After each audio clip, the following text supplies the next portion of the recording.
ये दिन था 20 दिसंबर 2020 का, जब एक 30 फुट की बोट बहामस आइलैंड से फ्लोरिडा की तरफ रवाना हुई और इस बोट में 20 पैसेंजर्स सवार थे। क्योंकि इस बोट ने बहामस से फ्लोरिडा का सफर पहले भी कई बार तय किया था, इसी वजह से ये सफर भी इनके लिए बिल्कुल नॉर्मल था। लेकिन बीच समंदर में इस बोट के साथ आखिर क्या वाकया पेश आया था? इनको समंदर निगल गया या ये किसी तूफान का शिकार हुए? अगर सिर्फ कोई इन्फॉर्मेशन थी तो वो ये थी कि बहामस आइलैंड से ये बोट बिल्कुल ठीक ठाक हालत में निकली थी। लेकिन इस इन्फॉर्मेशन के अलावा एक और इन्फॉर्मेशन भी थी, और वो ये थी कि इस बोट को बरमुदा ट्रायंगल से क्रॉस करके गुजरना था।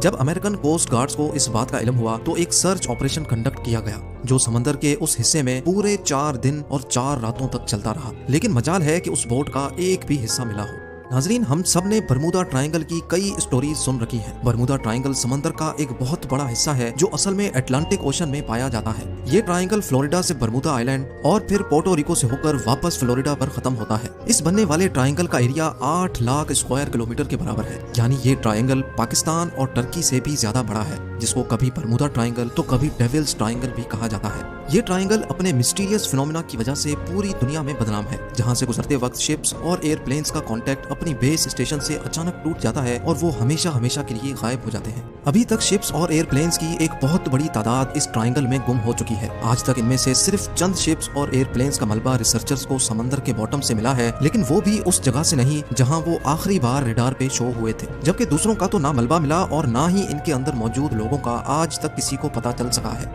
समंदर के इस हिस्से में ताकतवर वोर्टेक्स पाया जाता है या फिर यहाँ सी मॉन्स्टर्स और एलियंस का बसेरा है। आखिर बरमुदा ट्रायंगल में कुछ तो एबनॉर्मल जरूर है, जिसकी वजह से ना तो ये बड़ी से बड़ी कार्गो शिप्स को छोड़ता है और ना ही किसी जहाज को। यहाँ पेश आने वाली एबनॉर्मल एक्टिविटीज का एक्चुअल रीजन साइंसदानों को आखिरकार मिल चुका है।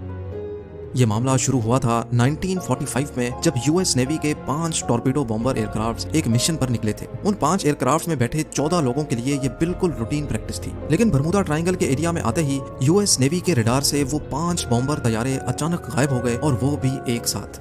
क्योंकि उस वक्त वर्ल्ड वॉर 2 को खत्म हुए सिर्फ चंद महीने ही गुजरे थे, इसी वजह से यूएस नेवी का शक था कि शायद किसी दुश्मन ने उनके जहाजों को गिरा दिया है। उनकी तलाश में एक और नेवी एयरक्राफ्ट भेजा गया, लेकिन हैरत अंगेज तौर पे वो भी बरमुदा ट्रायंगल के एरिया में आते ही रडार से गायब हो गया। और इस तरह ना ही कभी उन 5 बॉम्बर एयरक्राफ्ट का और ना ही उस रेस्क्यू जहाज का कभी पता चल सका। यही वो वाकया था जिसके बाद दुनिया भर में बरमुदा ट्रायंगल को खौफ की निगाहों से देखा जाने लगा। लेकिन इस वाक़े से तकरीबन 10 साल पहले कुछ ऐसा ही सीन एक और जहाज के साथ हुआ था, लेकिन खुशकिस्मती से वो अपनी जान बचाने में कामयाब हो गए थे। 19 साला ट्विंस जॉर्ज और डेविड रॉथस्चाइल्ड अमेरिकन नेवी में ऑफिसर्स थे। अचानक इनको अपने वालिद की मौत की खबर मिली तो इनको एक प्राइवेट एयरक्राफ्ट में बैठकर अपने होम टाउन जाना पड़ा। अभी जहाज को बरमुदा ट्रायंगल के समंदर के ऊपर पहुंचे सिर्फ 20 मिनट ही गुजरे थे कि पायलट ने इनको बताया कि जहाज के तमाम इंस्ट्रूमेंट्स काम करना छोड़ गए हैं। ना ही पायलट को फ्यूल का अंदाजा था, ना ही उसका रेडियो काम कर रहा था, और ना ही उसको ये मालूम था कि इस वक्त वो किस डायरेक्शन में जा रहा है। इन दोनों भाइयों का कहना था कि इतनी ऊंचाई से भी हमें ना ही कोई शिप नजर आ रही थी और ना ही जमीन का छोटा सा भी हिस्सा। दूर दूर तक सिर्फ पानी और सिर्फ पानी नजर आ रहा था। इतने में पायलट के पसीने छूटना शुरू हो गए और वो बेहोश हो गया। लेकिन खुशकिस्मती थी कि जहाज में को पायलट भी मौजूद था, जिसने जहाज का कंट्रोल संभाल लिया, और चंद घंटों की इस खौफनाक परवाज के बाद आखिरकार उनको जमीन नजर आ गई, जहां जहाज को इमरजेंसी लैंड कर लिया गया। कई सालों के बाद जब बरमुदा ट्रायंगल अपने मिस्टीरियस वाकयात की वजह से मशहूर हुआ, तब इन दोनों भाइयों को पता चला कि ये खुद इस चीज का शिकार हुए थे और खुशकिस्मती से बच भी गए। 2015 में एल्फारो नाम की एक कार्गो शिप फ्लोरिडा से पोर्टो रिको जा रही थी, जो 1 अक्टूबर 2015 वाले दिन रडार से गायब हो गई। यूएस कोस्ट गार्ड्स और एयरफोर्स ने एक कंबाइंड सर्च ऑपरेशन किया और पूरे 1 महीने की सर्च के बाद एल्फारो सतह समंदर से 15,000 फीट नीचे समंदर के बॉटम पर पाई गई। शिप के कैप्टन से जब आखिरी कांटेक्ट हुआ था तब ऐसा लग रहा था जैसे शिप में पानी आ चुका है और वो एल्फारो से होने वाला आखिरी कांटेक्ट था।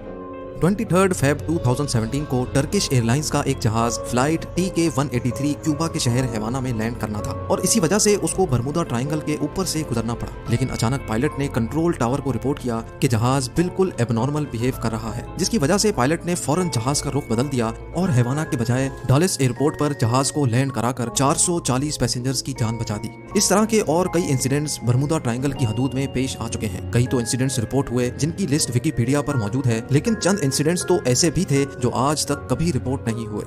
1967 में क्रिसमस वाले दिन एक अमेरिकन बिजनेसमैन जिसका नाम बुराक था अपनी लग्जरी यॉट में मियामी बीच की सैर को निकला। लेकिन थोड़ी ही देर बाद बीच गार्ड्स को बुराक की कॉल आई और उसने बताया कि उसकी यॉट की किसी ठोस चीज से टक्कर हुई है। जब गार्ड्स वहां पहुंचे तो ना ही उनको कोई यॉट मिली और ना ही बुराक का कोई नामो निशान था। वला आलम समंदर में कौन सी चीज से उसकी टक्कर हुई थी, ये राज बुराक के साथ ही हमेशा के लिए दफन हो गया। बरमूडा ट्रायंगल की रोंगटे खड़े करने वाली मिस्ट्रीज हर नए वाक्य के बाद एक बार फिर से लोगों के जहनों में ताजा हो जाती है और हर बार की तरह इस मिस्ट्री का जवाब तलाश करने के लिए साइंसदानों की खोज एक बार फिर से शुरू हो जाती है। लेकिन इस बार साइंसदानों ने कुछ ऐसे ठोस सबूत तलाश किए हैं जिससे जाहिर होता है कि शायद वाकई ये मिस्ट्री अब सॉल्व हो चुकी है। यूनिवर्सिटी ऑफ कोलोराडो से ताल्लुक रखने वाली एक अमेरिकन साइंटिस्ट की टीम ने सैटेलाइट से बरमूडा ट्रायंगल की कड़ी जांच की, जिसमें उनको कुछ ऐसा देखने को मिला जो शायद आज से पहले किसी ने भी नहीं देखा था। उन्होंने नोटिस किया कि बरमूडा ट्रायंगल के ऊपर कुछ ऐसे क्लाउड्स बन रहे हैं जो ना ही स्क्वायर हैं और ना ही सर्कल, बल्कि ये क्लाउड्स हेक्सागोन की शक्ल जैसे हैं और इनका साइज 88 किलोमीटर जितना बड़ा होता है। एक्सपर्ट टीम का मानना है कि शायद ये क्लाउड्स कोई आम क्लाउड्स नहीं बल्कि ये एयर बॉम्ब क्लाउड्स हैं। यानी जब ये अजीब किस्म के बादल बनते हैं तो इनके नीचे बहुत ही तेज हवा के झोंके चलते हैं जिनकी स्पीड 250 किलोमीटर पर आवर तक पहुंच सकती है। हवा के इन झोंकों की स्पीड इतनी तेज होती है कि ना ही इनमें कोई हवाई जहाज आसानी से उड़ सकता है और इनकी वजह से पानी में जो लहरें बनती हैं ना ही उनमें कोई बड़ी से बड़ी शिप तैर सकती है। साइंसदानों का कहना है कि शायद बरमूडा ट्रायंगल में होने वाले हादसात की ये भी एक वजह मानी जा सकती है। उम्मीद